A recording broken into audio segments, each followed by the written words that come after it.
permanente del Estado Observador de Palestina por su declaración. Doy ahora la palabra al representante de Israel. Thank you, Mr. President. Mr. President, recently the world has witnessed brutal wars and bloodshed. Nearly 2 years ago, peace was upended in Europe for the first time since World War II. Russia invaded Ukraine, and the entire globe has felt the impact. Food prices and energy prices surged, affecting countries everywhere. Supply chains suffered a hard hit, and the chance for a global war became a terrifying possible reality. Yet, shockingly, Article 99 was not invoked. The same can be said regarding the thousands killed in Yemen, or how the murderous Assad regime of Syria continued to massacre its own people, including through the use of chemical weapons. In each one of these conflicts, and I have other examples, tens, if not hundreds of thousands were killed and millions were displaced. Yet, not once, not even once, has Article 99 of the UN Charter been invoked. Is the war in Ukraine not a threat to international peace and security? Do the millions of displaced Syrians and the children whose corpses were found foaming at the mouth in Douma not symbolize a threat to regional stability? Is watching thousands of Yemeni children die in war while tens of thousands starve not worthy enough to invoke Article 99? Despite the immense global impact of other conflicts and far more pressing threats to international peace and security, Israel's defensive war against Hamas, a designated terrorist organization, was the catalyst for activating Article 99. The irony is that regional stability and the security of both Israelis and Gazans can only be achieved once Hamas is eliminated, not 1 minute before. So the true path to ensure peace is only through supporting Israel's mission, absolutely not to call for a ceasefire. And secondly, distinguished colleagues, for those of you calling for a ceasefire, it is crucial that you remember the facts. On October 6th, there was a ceasefire in place. But on October 7th, Hamas broke the ceasefire with an unprovoked invasion of thousands of Hamas Nazis into Israel. These Hamas terrorists carried out a massacre the likes of which we have not seen since the Holocaust. They raped women and girls, beheaded babies, burned families alive, and took 250 hostages, ranging from infants to the elderly. Following the atrocities of October 7th, Israel committed itself to the elimination of Hamas's capabilities for the sole reason of ensuring that such horrors could never be repeated again. And if Hamas is not destroyed, such horrors will be repeated. Hamas officials have made it clear publicly, time and again, that October 7th was just a rehearsal, and they will continue to carry out atrocities again and again. Hamas is responsible for inhumane terror against Israelis. Hamas is responsible for ruling Gaza with an iron fist, forcing Gazans to live in poverty, deprived of basic human rights. Hamas is responsible for exploiting international aid to fuel their war machine. And calling for a ceasefire is precisely what ensures that this will continue. A ceasefire means that the suffering of all will carry on. A ceasefire cements Hamas's control of Gaza. But even more than that, calling for a ceasefire sends a clear message that Hamas is forgiven for their deliberate atrocities, and Hamas's oppression of Gazans is given a green light by the international community. Hamas, like any other entity, only responds, like any terror entity, only responds when its existence is threatened. And without the military pressure applied on Hamas, no amount of diplomacy can secure the release of hostages. Is this what the Council desires? That Hamas continues its reign of terror forever? That the hostages, among them women and children, never leave Gaza? Hamas won't even permit the Red Cross to visit them. Hamas has a clear script. If you call for a ceasefire, then you are following it.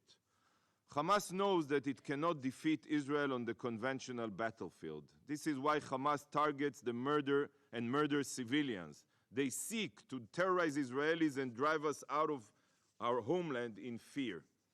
But Hamas's vicious strategy is also to advance the death of many Gazan civilians as well. This is why Hamas hides behind and under the civilian population. This is why they use hospitals for cover and schools as arms catches, including UNRWA schools.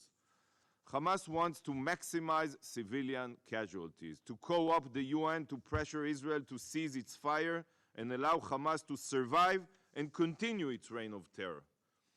Hamas knows that the more civilian fatalities there are, the more pressure the international community will put on Israel. This is why Hamas also fabricates death tolls, which are taken at face value here, with no real efforts made by the UN to verify them. According to the Hamas Ministry of Health, almost no terrorists have been killed in this war, only women and children. This is the same body that falsely blamed Israel for 500 casualties at Al-Ahli hospital, when the truth is that the number of casualties was drastically lower, and Palestinian Islamic Jihad was the one responsible for the fatalities. I will be very clear, dear colleagues. The number you are basing your discussions on are libelous and distorted, drastically. Hamas has built terror bases inside and underneath medical facilities. This has been proven. They store rockets and assault rifles in children's bedrooms. And just yesterday, Hamas launched 12 rockets at Israel from within a designated humanitarian zone in southern Gaza. Rockets were fired mere meters from the tents of evacuated Gazans. Hamas exploits Gazans as human shields in hopes that civilian casualties will rise and the UN will call for a ceasefire. Do we want to be the actors in the show that Hamas has carefully crafted? It is always easier to pressure the law-abiding democracy as opposed to the terrorists who don't even recognize the existence of international law. But is this the right and just way to ensure security? Of course not. This is Hamas's script of death. Don't agree to be part of it. Please. Hamas is the root cause of the situation in Gaza. Yet there is zero accountability for their evil. Why is Hamas not held fully responsible by the UN and its bodies? Tell Gazan the truth. They have to hear it from you. This is the only way to bring about bottom-up change in Gaza. Dear colleagues, Hamas not only violated the ceasefire on October 7th, Hamas fundamentally violated the recent humanitarian pause. Last week, there was a pause in place. The agreement was clear. For every 10 hostages released, the pause would be extended by 24 hours. Hundreds of aid trucks entered Gaza. Fuel tankers were and continue to be permitted in. Wounded children and their families were evacuated for treatment. Field hospitals were established and continue to be established. And Israel completely halted all military activities. Israel asked for the daily release of 10 women and children held hostage, who were savagely taken from their homes and from a peace party. While we upheld our side of the agreement, even exceeded aid quotas, Hamas violated it, not once, but several times. 15 minutes after the pause began, Hamas fired a barrage of rockets into Israel. Throughout the following 8 days, Hamas carried out shooting attacks, detonated IEDs, and fired anti-tank missiles. Hamas violated the pause time and again while Israel abided by the pause. Hamas not only violated the agreement by attacking Israeli soldiers, they also violated the agreement regarding the release of hostages. They separated mothers from their children. They refused to release all women and children, as agreed. Today, there are still 138 hostages being held in Gaza, and Hamas has not even allowed the Red Cross to visit them and provide their families with the most basic sign of life. This is an abhorrent war crime. Hamas ended the pause by refusing to abide by the terms of the hostages release agreement, and then proceeded to fire a barrage of rockets at Israeli towns and cities, targeting Israeli civilians yet again. Dear colleagues, how can it be that those who are now calling for a ceasefire are not demanding that Hamas immediately stop all terror activities? Why is it only now that you have woken up and not when Hamas caused the previous pause to collapse? If this council wants to see a ceasefire, start by demanding it from Hamas, the party that broke the past two. Why is this draft resolution not directed at Yihya Sinwar and Ismail Haniyeh? Why? Do you not know who was responsible for ending the previous ceasefire and reigniting hostilities? Distinguished council members, Hamas is solely responsible for the humanitarian situation on the ground, and they must be held fully accountable by the council. Hamas is committed to bringing death and destruction upon both Israeli and Gazans, whereas Israel is taking every possible effort to improve the situation for Gazans. It is a fact that some members of the council and the Secretary General refuse to come to terms with. Here are some other facts and figures. As of December 7th, in total, since the start of the war, over 3,500 aid trucks carrying humanitarian supplies have entered Gaza through the Rafah crossing. Over 70,000 tons of aid, including food, water, medical supplies, tents, beds, blankets, humanitarian equipment, and more, entered Gaza. Even now, in the midst of heavy fighting, Israel agreed to increase the amount of fuel entering Gaza, and yesterday the entry of 65 aid trucks was facilitated. But this number could have been much higher if the UN's capacity to accept more trucks permitted this. There are currently hundreds of aid trucks in a log jam waiting to enter Gaza after security inception.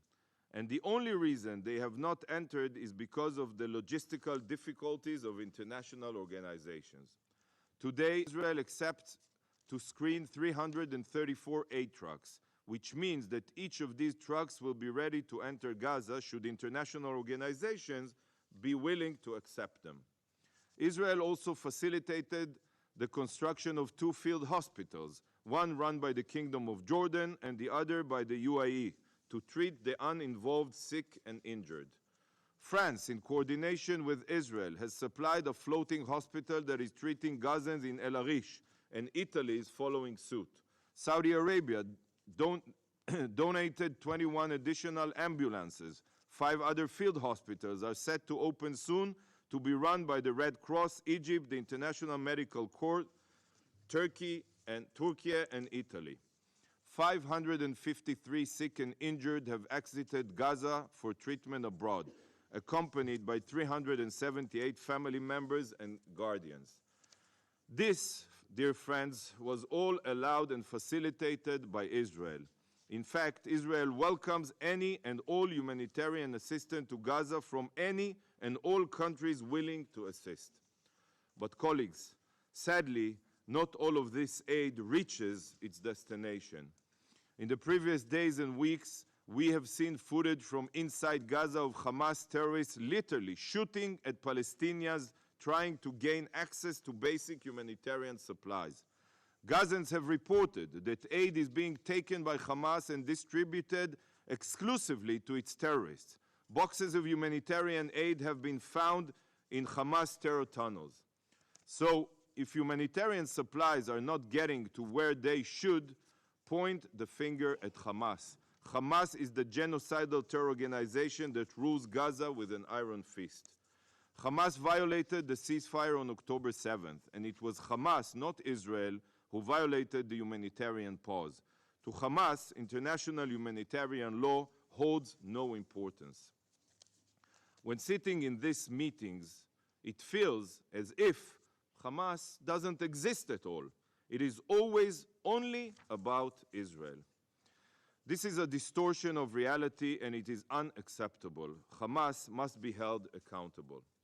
Mr. President, today is the first day of the Jewish holiday of Hanukkah, the Festival of Light. It is one of the Jewish holidays that celebrates the Jewish people overcoming attempts in each generation to destroy us. How world powers tried to deny our presence in our ancestral homeland, in Jerusalem, in the 2nd century BCE, before Jesus, before Muhammad. It is a holiday that celebrates how light prevailed over darkness.